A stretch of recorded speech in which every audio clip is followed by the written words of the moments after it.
मेरे मोहतरम सदर साहब सुप्रीम कोर्ट बार और बलूचिस्तान बार हाई कोर्ट बार के नुमाइंदे, मेरे आए हुए बाहर के दोस्त सलाउद्दीन गंडापुर, पीर दरवेश साहब और दूसरे जो साथी आए हुए हैं, और एक खातून भी है मेरे ख्याल में, यहाँ तो कोई खातून नहीं, अल्हम्दुलिल्लाह हमारे साथ एक अपनी खातून आई।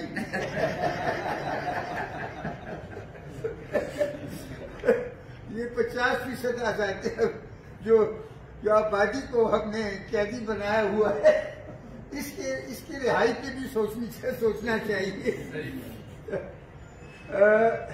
इलेक्शन है, ये तो रस्म भी है कि इलेक्शन में हम आइए सर।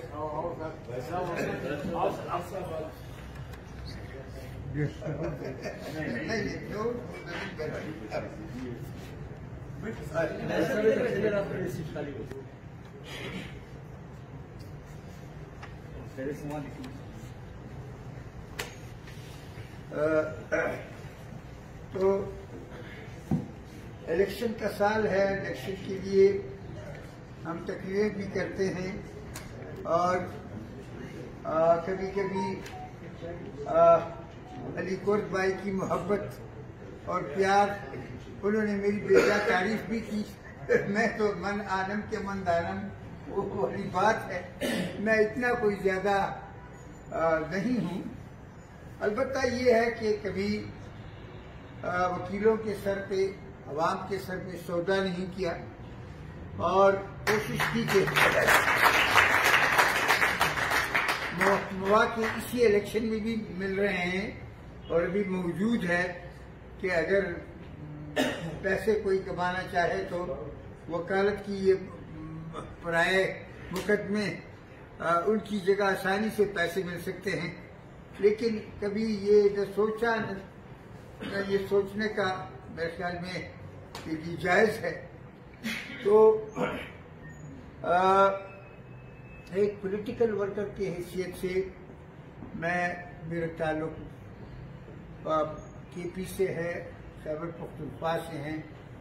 तारीख, अगर पाकिस्तान की तारीख देखी जाए तो दरअसल मौजूदा पाकिस्तान में अगर कहीं आज़ादी के लिए जंग लड़ी गई है, अगर कहीं कुर्बानी दी गई है, अगर कहीं जेल कोई लोग गए हैं, अगर शुहदा जो हैं जेलों से निकल के लाए गए हैं, तो वो सुबह था, और उसके बाद बलूचिस्तान में भी यही इसी तरह का अमल हुआ है।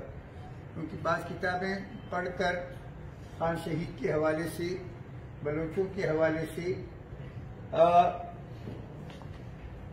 पाकिस्तान एक अजीब मुल्क है।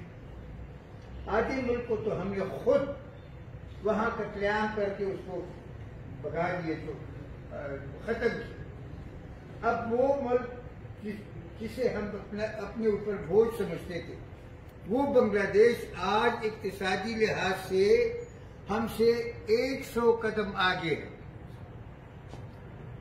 और हमसे ज्यादा मुस्तहकम है आईनी लिहाज से, कानूनी लिहाज से, इदारों के लिहाज से, और बैनुल-अक़वामी तौर पर वो किसी भी ऐसी बीमारी का शिकार नहीं जो बीमारियां पाकिस्तान के खिलाफ एलिजिड, यानी जो मुबैना तौर पर पाकिस्तान पर को इल्जाम दिया जा रहा है कि हम एक्सट्रीमिज्म, फंडामेंटलिज्म, कम्युनलिज्म, इंतहा पसंदों को एक्सपोर्ट करते हैं, हम दूसरे मुल्कों में दहशतगर्द भेजते हैं, हम ये करते हैं, हम वो करते हैं। बहरहाल वो बातें हमारी अपनी आंखों की देखी हुई, लेकिन यहाँ हाल ये है कि हमें मार भी दी जा रही है, लेकिन हम फरियाद भी नहीं कर सकते कि जी हमें मारा जा रहा है। वो बलोच का मसला हो, वो पश्तून का मसला हो, वो तालिब का मसला हो, वो अफगान का मसला हो, ये हमारे मुश्तरका मसाइल हैं जिन्हें नजरअंदाज नहीं किया जा सकता। और मेरे ख्याल में मैं अपने तौर पर और अपने हमख्याल साथियों के साथ, अपने ग्रुप के साथ, सुप्रीम कोर्ट के वकला के साथ मिलकर मैं यही कोशिश करूंगा कि ये जो इस मुल्क में सन 47 के बाद बहरान दर बहरान दर बहरान दर बहरान दर बहरान शुरू होकर आधा पाकिस्तान तो खा गया, और अब खुदा न करे बाकी पाकिस्तान जो है उसका भी वही हशर हो, तो हम अपने तौर पे एक कोशिश करेंगे। और वो बलोचों का मामला है, बलोच कहीं दूसरे वतन के लोग नहीं हैं, यहाँ रस्म चली है और ये बहुत खौफनाक है, कंडेमेबल है कि जो कोई आपसे इख्तिलाफ करे उसको कहो कि ये इंडियन एजेंट है, ये फॉरेन एजेंट है। सच बोलने का जो रिवाज था इब्तिदा में वो खत्म हो गया, सच सुनने का तो किसी में हौसला ही नहीं, और उसका नतीजा ये है कि आज इस मुल्क में अपने मुल्क के लोग जो है बेगानगी का शिकार हैं। जब किसी मुल्क, किसी इलाके के लोग अपने इलाके से बेजार होने लगे और बेगानगी महसूस करें कि ये तो मेरा इलाका नहीं है, क्योंकि मेरे साथ जो सलूक किया जा रहा है वो मुझे तवक्को नहीं थी कि 73 साल बाद भी मेरे साथ इस तरह किया जाएगा। तो जब तक हम आवाज नहीं उठाएंगे मसले खुद हल नहीं होते।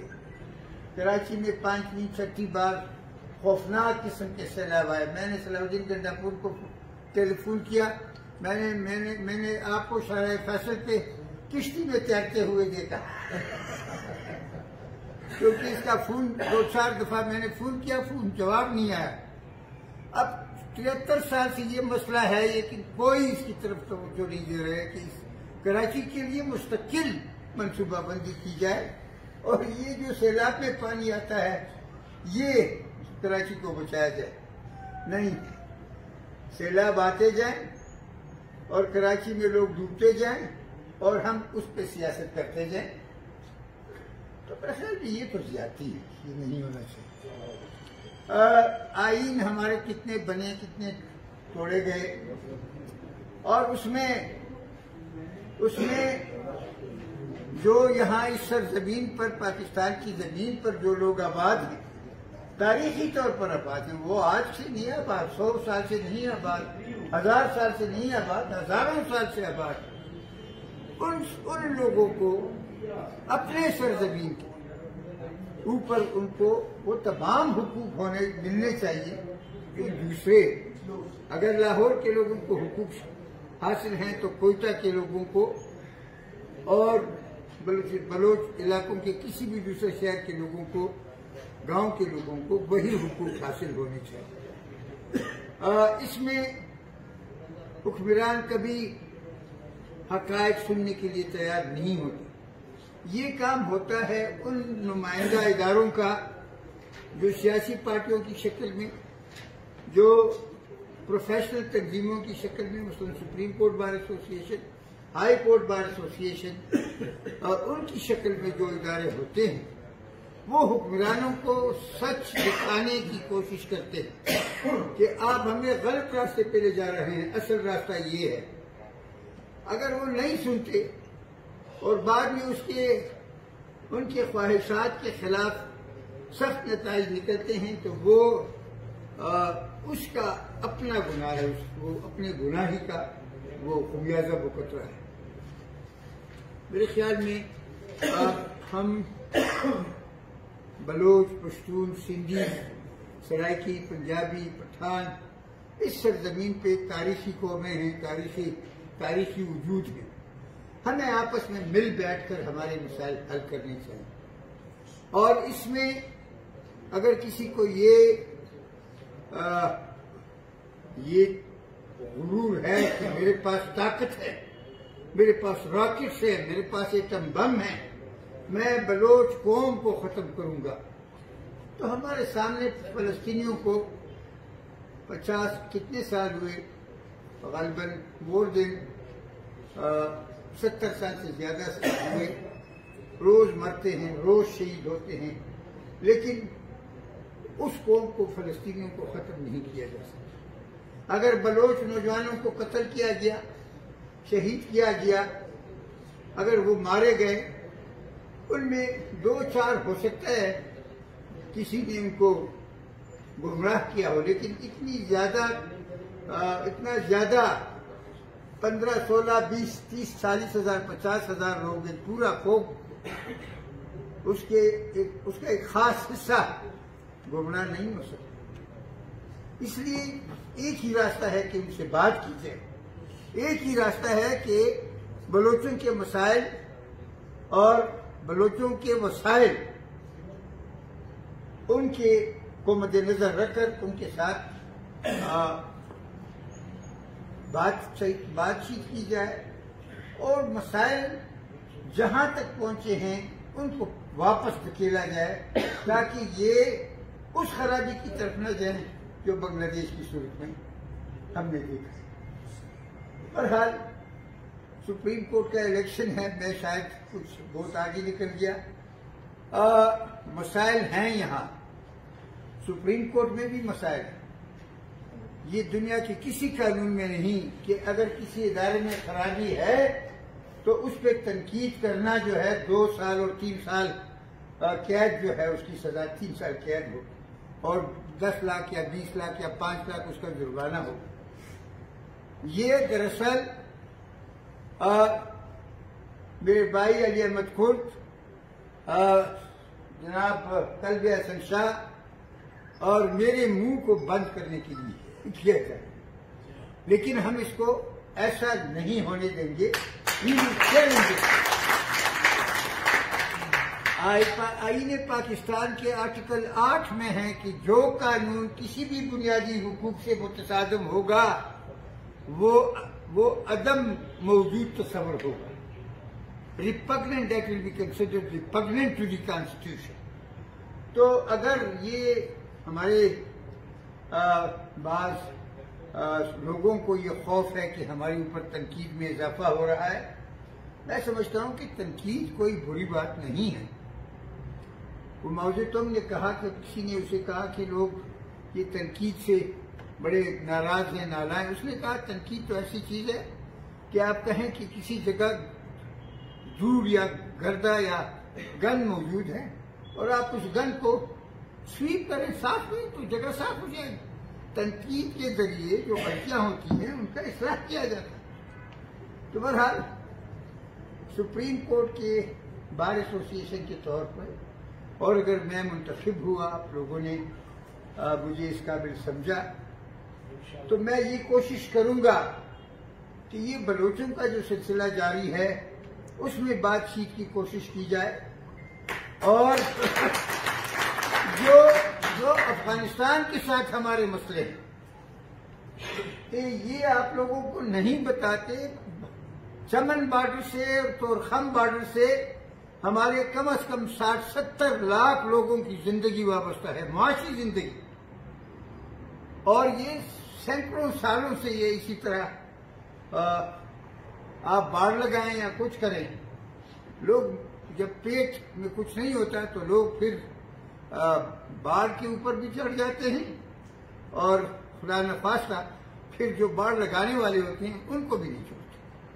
तो अगर लोगों के जो मसाइल हैं उनकी तरफ ऑब्जेक्टिवली जानबदारी से मारूजी तौर पर जो मसाइल जैसे हैं वैसे उनकी तरफ तवज्जो नहीं दी जाती तो उसके मनफी मसाइल।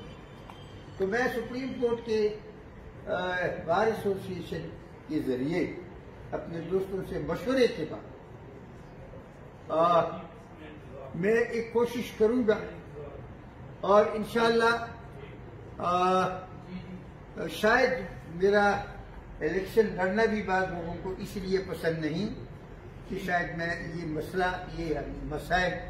मसाइल उठाने से मैं डरता नहीं, क्योंकि 1, 2, 3 दफा मुझे कत्ल करने या मारने की कोशिश की गई, अल्लाह ने मुझे बचाया। अब मैं मौत से डरता ही नहीं।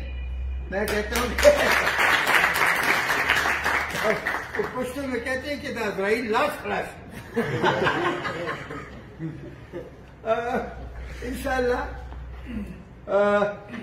हमारे दोस्त यहाँ जो बाज़ दोस्त हैं, हमारे बाज़ साथी हैं, उनसे हमारी मुलाकात अभी तो नहीं हुई, अब कल तक हम हैं, मिलेंगे।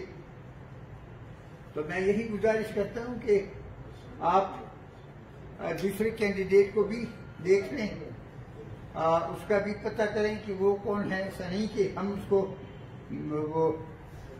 उस पर ब्लैक पेंटिंग करें और पेंट लगाएं, वो दरअसल वो खूबसूरत और जजा खुला फर्स्ट क्लास जवान आदमी है, उसका भी पता कर लें। 13 जुलाई 2019 को मैं सदर था, गालिबन अली भाई भी वहाँ आए हुए थे, हामिद खान भी वहाँ आए हुए थे। हमने काजी फाइज ईसा के मसले पे बहुत बड़ा कन्वेंशन किया।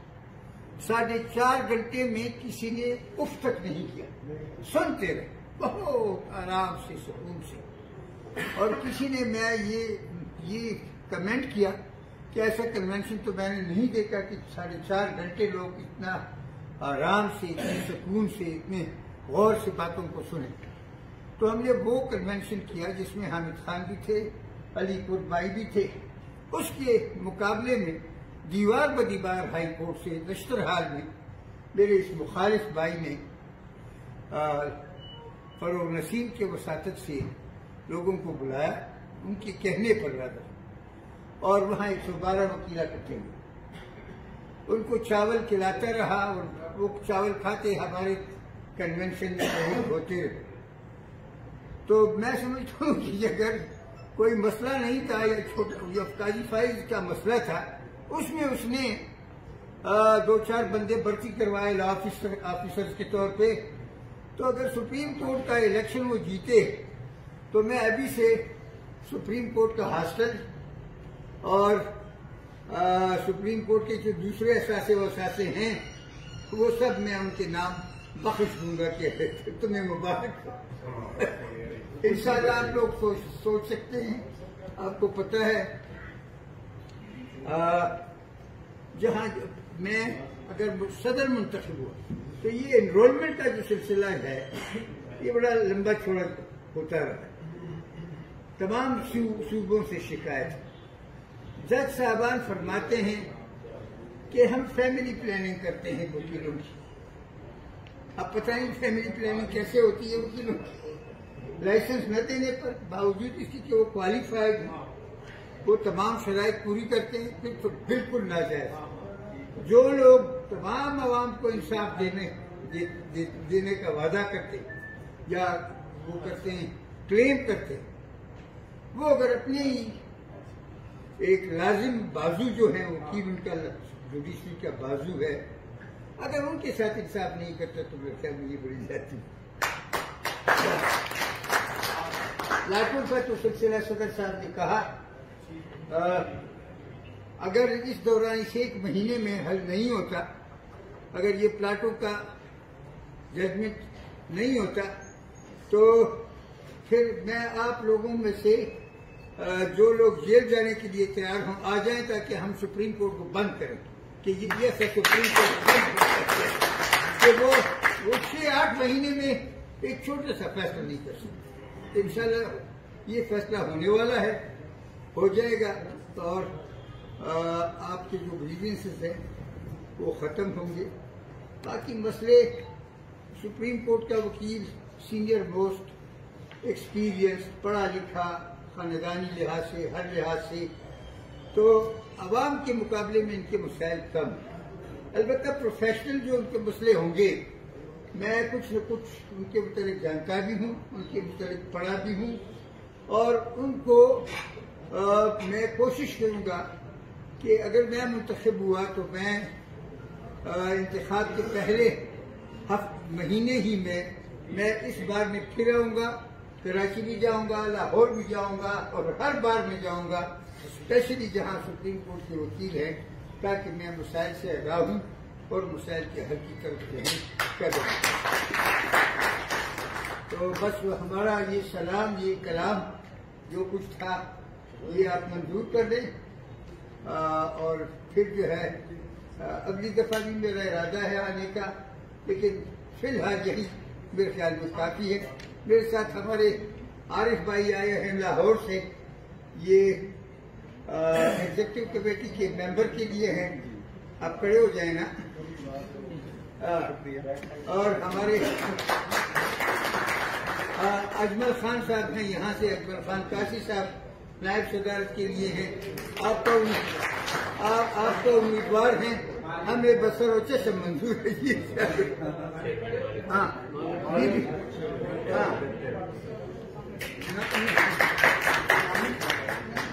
मालिक साहब, ये सर हमारे बीएसओ के चेयरमैन भी थे, चेयरमैन अब्दुल मालिक है। चेयरमैन अब्दुल मालिक से मैं अभी से तो ना, मैं अपने ऊपर कोई चेयरमैन नहीं बता सकता है।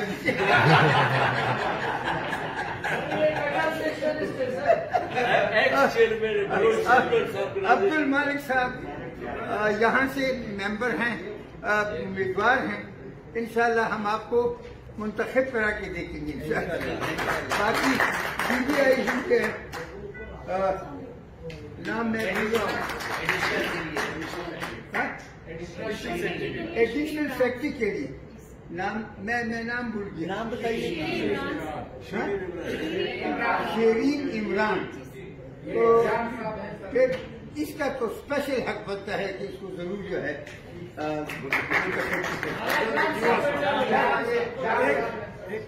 ग्रुप से ये भी ये मेहमान है, हमारा ग्रुप का है ना। ये जो जान नासिर साहब है, ये कराची से है और सिंध से मेंबर एग्जीक्यूटिव कमेटी के लिए। और मोहम्मद अफजल जजुआ साहब ये पंजाब से हैं। कौन?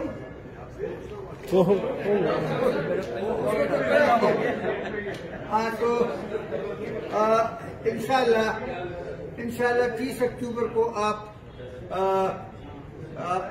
बगैर आप सोच विचार के बाद मेरिट की बुनियाद पर हमें और मेरे साथियों को वोट देंगे।